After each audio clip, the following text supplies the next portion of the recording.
السلام عليكم ورحمة الله وبركاته. بسم الله الرحمن الرحيم. الحمد لله رب العالمين، والصلاة والسلام على رسول الله صلى الله عليه وسلم. uyu munsi isomo ry'umunsi tugiye kurebera hamwe uburyo bwo kwisukura al-udu mu rurimi rw'icyarabu, ari uburyo Islamu yigisha neza ikadusobanurira uburyo Imana yadutegetse kwisukura, yaba ibice byo tuza gusangamo by'itegeko n'ibiri suna mu kwisukura. Niyo mpamvu kwisukura ni kimwe mu bice Islamu yigisha, aho yigisha umuntu kwisukura akikuraho umwanda uwo ari wose uyu munsi, kandi tugiye kureba hamwe iby'ingenzi cyangwa se by'ibanze umuntu atagomba kuburamo mu kwisukura kwe. Ibi ngibi binagenwa kandi n'amategeko ya fikihi cyangwa se muri fikihi amategeko Islamu igenderaho, ari yerekana uburyo umuntu agomba kwisukura n'ibigiye bigize n'ibituma isuku yawe yuzura. Kubera ko kwisukura ubitegeka ugiye gukora amasengesho y'itegeko, ukabitegeka ugiye gukora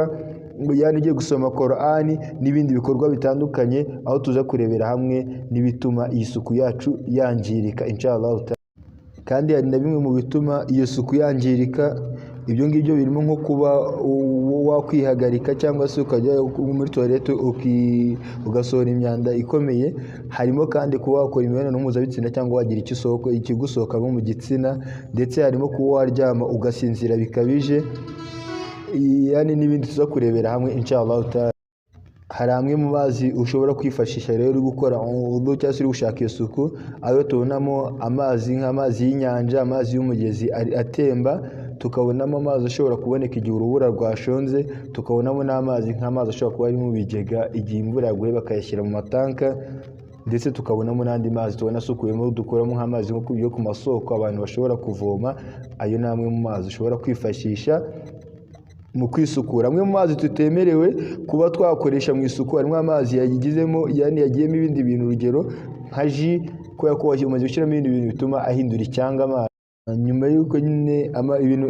amazi yashyizwemo ibintu bishobora gutuma hahinduka icyanga nk'imbuto cyangwa n'ibindi, ndetse n'ibintu byatuma hahinduka ibara. Iyo tuvanze ibintu mu mazi bituma hahinduka ibara, nabwo ahita aba atari amazi akemerewe kuba yakoreshwa mu kwisukura wudu. Icya gatatu ni amazi kandi yaguwemo ibintu by'imyanda nk'inkari, amaraso n'inzoga cyangwa se n'ibindi bisigazwa by'inyamaswa zapfuye.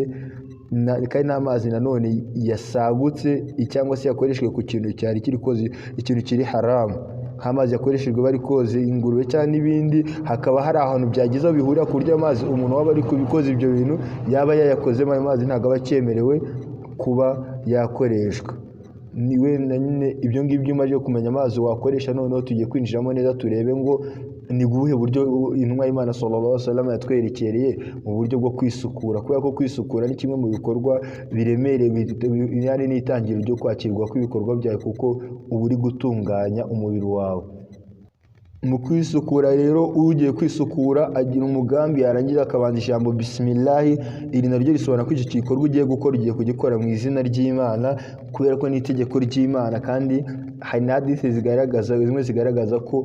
igikorwa gitangijwe izina ry'Imana kigasozwa no gushimira Imana, nabwo kiba kirimo imigisha myinshi. Ni ukuvuga ngo ubanza izina ry'Imana bismillah, kubera ko no kuba ugiye kubikora si ku bwawe, ni ku bwa Allah. Iki kandi ni igikorwa gituma ku munsi w'imperuka intumwa y'Imana sallallahu alaihi wasallam izareba abantu bo muri iyi umma, ikabamenya n'abavutse nyuma yayo intumwa itagihari, kubera ko batawazaga aho amazi yose agiye gutawaza hazaba hari urumuri rutuma ku munsi w'imperuka tuzaba twihariye, dufite umwihariko. Niyo mpamvu igihe cyose ugiye gutawaza ni byiza kubyitaho, ukirinda kuba wajya kuvuga ibintu amagambo atari ngombwa, kubera ko niho utangira gukura icyitwa khushu, kuba ko waba concentré mu iswala, utangira kubikura ahangaha. Nyuma yo kuvuga ijambo bismillah, uri gutawaza nk'uko mubona ku mashusho, ukaraba ibiganza inshuro 3, ukareba neza ko amazi yagezemo ahantu hose, nturenze inshuro 3, kandi ugacunga neza ko amazi yagezemo ahantu hose. Ugakoramo, yani ugafata ibiganza, intoki zawe ugakoramo mu myanya iri hagati y'intoki n'izindi, kandi ukareba ko no mu nzara hose amazi yagezemo, imyanda wayikuyemo, kandi ugacunga neza ko bitarenze inshuro 3. Kubera ko ukwisukura, iyo hari igice kitagezweho amazi mu gutawaza, ubwo ngubwo isuku yawe ntabwo iba yuzuye. Isuku yanjye ntabwo iba yuzuye, isuku yawe ntabwo iba yuzuye igihe cyose hari igice cyasigaye kitagezweho n'amazi. Wabanje bismillah, urangije umaze kuvuga bismillah ukara mu biganza inshuro eshatu warangiza ukunyuguza amazi mu kanwa bisobanuye ko amazi mu kanwa ufata amazi ku kiganza ukunyuguza mu kanwa wangiza ukayakira nibyo ukabikora inshuro eshatu ngo itegeko ni rimwe niyo mpamvu ushobora gusanga amazi utari make ugatawaza uhereye kuri rimwe ariko intumwa y'Imana sallallahu alaihi wasallam yatwerekeye ko tugomba kujya inshuro eshatu ariko n'igihe cyose amazi yabaye make wakoresha inshuro imwe ukunyuguza mu kanwa inshuro imwe ariko ibyiza ni gatatu ukayinyuguza rimwe ugacira ukongera ukunyuguza amazi mu kanwa bwa kabiri ugacira ukongera ukunyuguza amazi mu kanwa bwa gatatu ugacira hanyuma ibyo ngibyo ukabikora ubyitayeho yani nta yandi magambo uri kuvuga kubera icyo wenda turaza kureba hanyuma ugashoreza amazi mu mazuru mu kinyabupfura amazi warangiza ukayapfuna kugira ngo bitagira indi ngaruka bigutera ukabikora neza ubyitayeho hanyuma warangiza inshuro imwe mu gushoreza amazi mu mazuru warangiza ugahanagura uburanga bwawe guhera ku misatsi aho itangiriye kugeza ku misatsi y'akananwa cyangwa kugeza munsi y'akananwa yani ukahanagura hose no guhera hano aho gutwi gutangirira ugahanagura ubyitayeho ku buryo nta gice kiri mu buranga bwawe kiza gusigara kitagezwaho amazi ukabikorana ibyo nabyo kandi inshuro eshatu umukurikira neza muri kureba no kuri screen ugendeye ku mashusho ukabyitaho kubera Islamu iki ni igikorwa gihambaye ni igikorwa Imana yategetse mbere yuko umuntu akora mbere yuko akora itegeko rihambaye ryo gukora amasengesho ni igikorwa Imana yategetse mbere yuko umuntu asoma amagambo matagatifu Qur'an ubwo tugeze mu maso ugahanaguramo inshuro eshatu warangiza ugakaraba akaboko k'iburyo guhera mu ntoki kugeza mu nkokora ugahera ku kuboko kw'iburyo ukageza yani mu nkokora inshuro eshatu ukajya no ku kaboko k'ibumoso nabyo ukabikora inshuro eshatu ushyira amazi ku kiganza ukahanagura kugera mu nkokora ushyira amazi ku kiganza ukayamanuriraho neza ku buryo ucunga ko yageze mu nkokora neza inkokora y'iburyo ukabikora inshuro eshatu warangiza ukajya no ku kaboko k'ibumoso nabwo ugashyira amazi ku kiganza ukamanuriraho ukareba ko amazi yageze mu nkokora kandi ukabikora inshuro eshatu kandi ugacunga neza ko ku kaboko hose amazi yahageze nta gice cyasigaye warangiza ugashyira amazi ku biganza ugatosa intoki warangiza ugahanagura mu mutwe uhereye ku ntangiriro z'umutwe kugeza mu mpera zawo ahenda kwegera ku ijosi ni byiza ko umuntu agarura intoki ze mu ntangiriro z'umutwe nanone n'ibyo kandi wabikora rimwe cyangwa se ukabikora gatatu ariko nturenze gatatu hanyuma ugahanagura mu matwi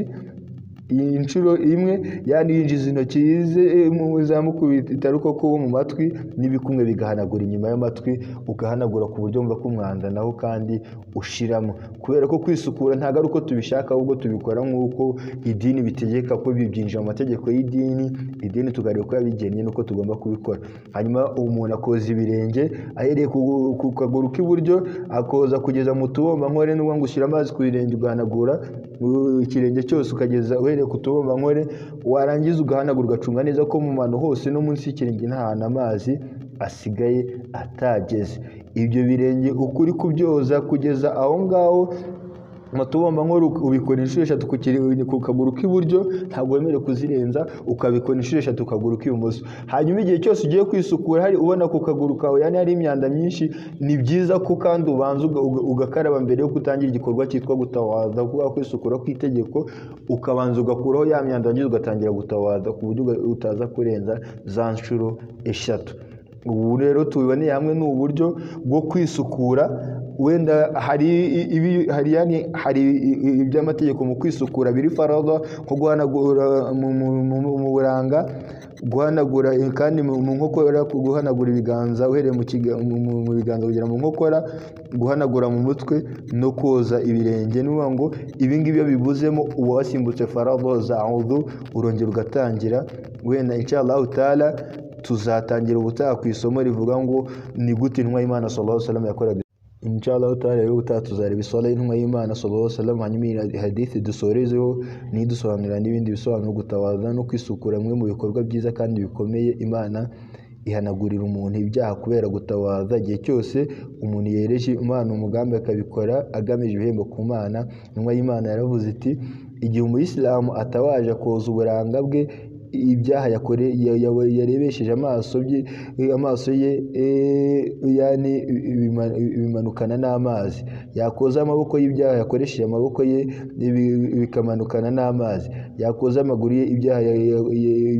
ibyaha yakoze agendesha amaguru ye bikamanukana n'amazi kugeza ubwo asigara nta cyaha. Iyo ni hadithi iri sahihi mu gitabo cya Muslim, ni hadithi ya 244. Bayisilamukazi muri kubona neza agaciro ko kuba twakora isuku tubyitayeho, wenda inshallah taala urugwibutso mu rusangiza abandi n'inshuti n'abavandimwe. Hanyuma inshallah taala utatuzakurikizaho isomo rivuga ngo ni Yesu swala y'intumwa y'Imana sallallahu alaihi wasallam, tureba uburyo bwo gukora iswala tugendeye kuko intumwa y'Imana sallallahu alaihi wasallam yayikoze. Iki kandi ni igikorwa iyo urangije gutawadha usoma amagambo avuga ngo ashhadu an la ilaha illa Allah wahdahu la sharika lahu wa ashhadu anna Muhammadan abduhu wa rasuluhu. Intumwa y'Imana sallallahu alaihi wasallam yatubwiye ko uzamara gutawadha yangiza agakoresha aya magambo ngo imiryango 8 ya aljana yose irafunguka, agahitamo uwo yinjiramo azinjiramo anyuzemo ku munsi w'imperuka. Hari n'indi hadithi tusobanura ko umaje gukora tawadha nk'uko agasubiramo aya magambo yangiza agasarira ebyiri za sunna arizo zitwa sunnatul wudu, Allah nyusitse kumubabarira afungura imiryango 8 yanywa ku munsi w'imperuka we akazahitamo yinjiramo muri aljana anyuzemo. Bityo Bayisilamu dufatikanye twibukiranye twibutsa abavandimwe bacu tugerageze wenda inshallah taala mu masomo tugiye gutegura ubutaha harimo isomo ryo kwiyuhagira bigeneye nuko idini bitegeka, kubera ko ikintu cyose twigwe ntabwo tugikora uko tubishaka ahubwo tugikora uko Allah yabigennye. Bityo Allah akomeze kutwishimira kandi akomeze kutwongerera ubumenyi n'ibindi byiza. Hanyuma twongeye dusubiremo neza icyo utaza gusobanukirwa usubire inyuma muri video urebe, hanyuma icyo uza kubona udasobanukiwe utwandikire udusobanuze kugira dutere n'inkunga twibukiranye. Hanyuma niba araho twibeshye cyangwa se twakoresha imvugo idakwiye, Allah tubabariye, turi abantu, ibyo twakoze neza dutuburiye mu bihembo, dusaba Allah ko aduha kuba mu bagaragu beza bumva kumvira. Wassalamu alaikum wa rahmatullahi wa barakatuh.